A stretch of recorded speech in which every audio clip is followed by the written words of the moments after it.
Hello friends, in this video I will show you how to insert fillable line in Microsoft Word document.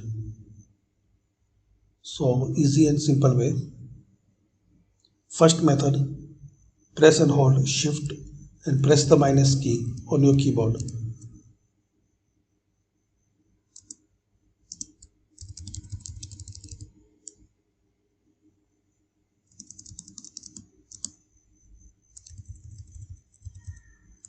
Like this.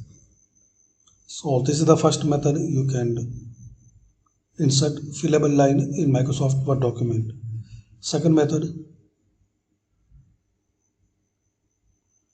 insert then shape, select the line, press and hold shift and draw the line.